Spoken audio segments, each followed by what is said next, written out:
Boa noite, minhas irmãs e meus irmãos, que a suave paz de Jesus seja nos vossos corações. O 12º capítulo do Evangelho segundo o Espiritismo traz para nós a realidade das inimizades, mas traz o grande e inequívoco convite: amai os vossos inimigos. Parece um tanto contraditório. Amar normalmente é algo que se destina aos amigos, às pessoas queridas. Mas então, o que deve ser feito por nós com aqueles que têm conosco alguma disputa, que têm conosco alguma pendência, que têm conosco alguma inimizade? Deixá-los à própria sorte, esquecê-los por completo, odiá-los, não é a melhor saída e nem a melhor atitude a ser tomada. Por isso, o Evangelho segundo o Espiritismo traz, através deste capítulo, a oportunidade da gente refletir sobre essas questões. Muitas situações no mundo podem ser evitadas se as inimizades forem minimamente cuidadas. Quando a gente diz minimamente cuidadas, é porque algumas delas já não é mais possível de se ter uma correspondência afetiva ao fato que desencadeou a inimizade em si. Mas existe para todos nós, sobretudo para as criaturas de boa vontade, e dentre elas, seguramente, precisam estar os espíritas, a situação da prece. A prece tem eficácia comprovada e é ela que vai fazer essa ponte entre aquele com quem você já não pode mais ter contato, seja pela distância, seja pela improbabilidade dessa pessoa receber-lhe, seja pelo seu receio de ser destratado, de ser achincalhado. A prece vai fazer isso de forma prodigiosa, de forma muito importante e de forma acertada. Rezar por aqueles com quem você teve a situação da contenda, ou seja, da disputa. Fazer por eles a prece que alcance seus anjos de guarda. E é importante que isto seja feito logo, porque cada um de nós já traz de outras empreitadas, ou seja, de outras encarnações, inimigos que são desencarnados e que seguramente, por ocasião do nosso desencarne, que ocorrerá no tempo devido, consoante a programação de cada um de nós, irão novamente nos procurar. Mas antes disso, por ocasião da nossa estadia aqui no planeta Terra, esses irmãos com quem nós tivemos situações de dificuldade no passado estarão sempre tentando uma oportunidade de cobrar aquilo que, no entender deles, é uma dívida que contraímos em razão da inimizade com eles. É justo o que fazem? Não cabe a nós julgar. Acontece que muitos de nós, pela invigilância, pelo descuido, acaba tomando um caminho de perseguição que é naturalmente um caminho do equívoco. Esses inimigos desencarnados são aqueles que, em razão de um litígio, de uma disputa, seguem no nosso encalço, aguardando de nós uma falha, uma dificuldade, uma pequena falta que a gente cometa para nos alcançar.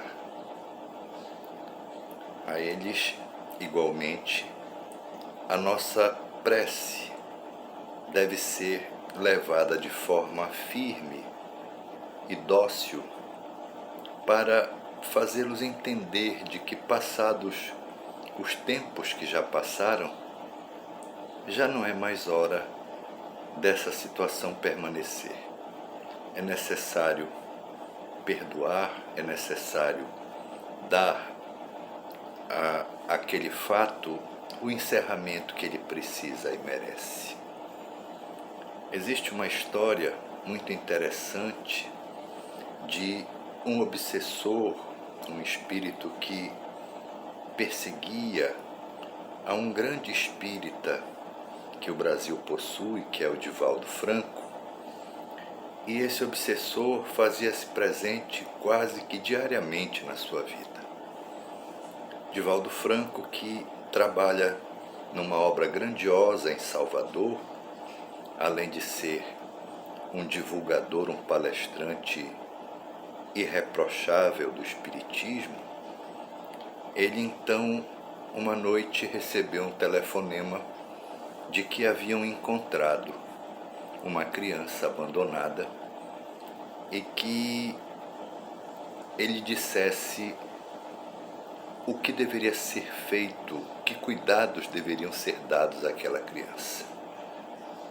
Divaldo Franco imediatamente foi para o lugar onde estava a criança, e lá chegando tinha uma escadaria e estava a criança no braço de uma trabalhadora da obra espírita por Divaldo dirigida, e ao lado dela estava o obsessor de Divaldo.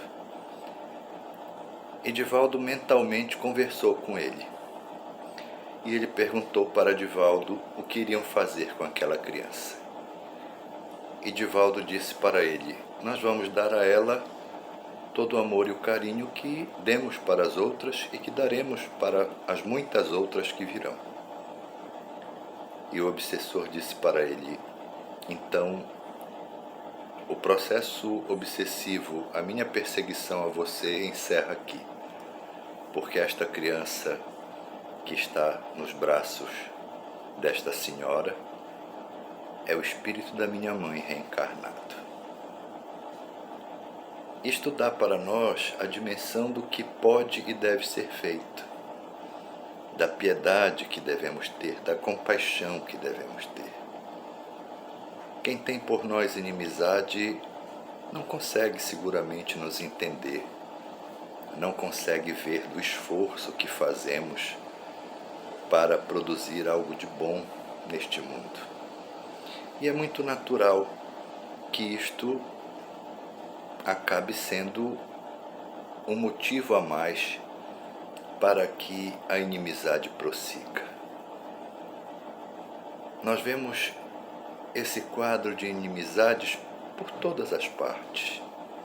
Assistimos na política do nosso país, lamentavelmente, providências que são deixadas de lado e que referem-se à sobrevida e à salvação de centenas de milhares de pessoas por conta das inimizades entre os governantes dos vários poderes.